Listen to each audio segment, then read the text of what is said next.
Музиката на упражнението е в тоналност до мажор и се състои от 7 такта, които се повтарят 4 пъти.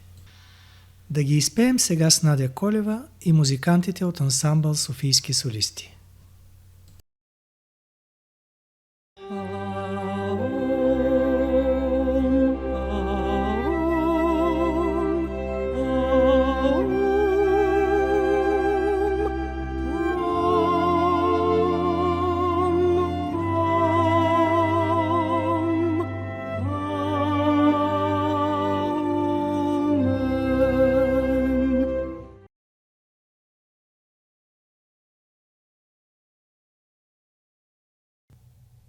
Изходно положение. Партньорите от двойката са един до друг, обърнати с лявото рамо към центъра на кръга. Краката са прибрани, ръцете свободно надолу. Движенията на това упражнение представляват последователно повдигане на ръцете напред и нагоре, с последователни стъпки напред и повдигане на краката.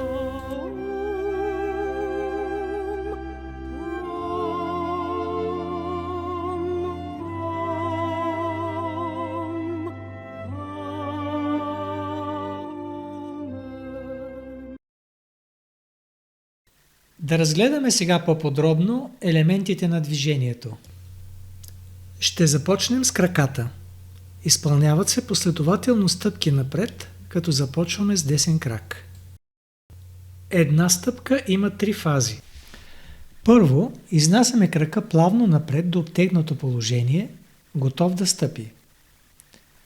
Второ, поставяме го на земята на пръсти и пренасяме плавно тежестта на тялото върху него, докато стъпи на цяло стъпало. В това време другия крак остава на земята, назад, на пръсти. Трето, повдигаме се на пръстите на опорния крак и едновременно повдигаме във въздуха другия крак, обтегнат назад надолу. Задният крак не трябва да се свива в коляното. От такова положение започва втората и всяка следваща стъпка. Едновременно с започване на изнасянето на задния крак, който е във въздуха, стъпваме отново на цяло стъпало на опорния крак. Нататък изпълнението на стъпката протича по описания начин. Изнасяне на крака, стъпване и пренасяне на тежестта върху него, повдигане на пръсти. Повдигането на пръсти е за кратко в самия край на стъпката.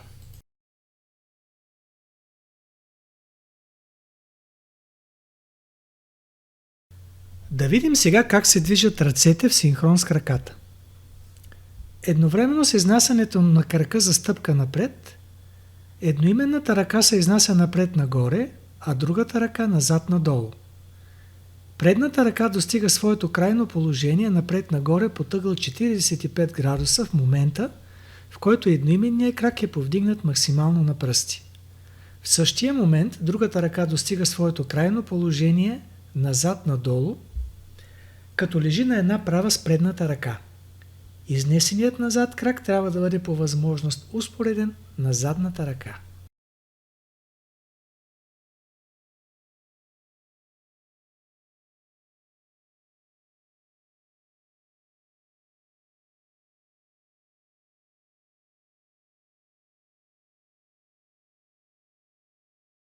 Да видим сега как се свързват движенията с музиката и текста на упражнението.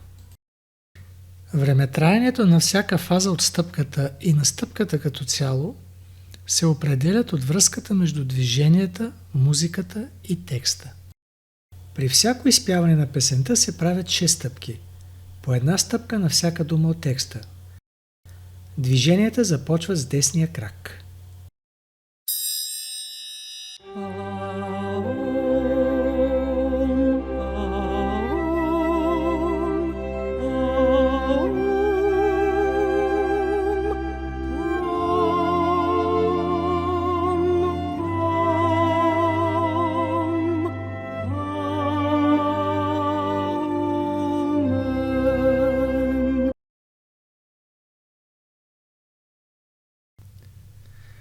Всяка от първите 4 стъпки се изпълнява за 3 времена. Петата стъпка за 4 времена, а шестата за 5.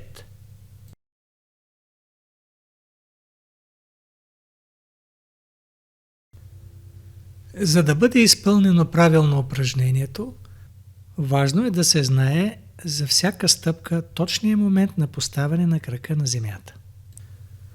Да видим още веднъж изпълнение на упражнението с музика, като този път светлинен маркер ще показва текущо изпяваната сричка. Моментът на поставяне на крака на земята ще бъде посочен с червена стрелка.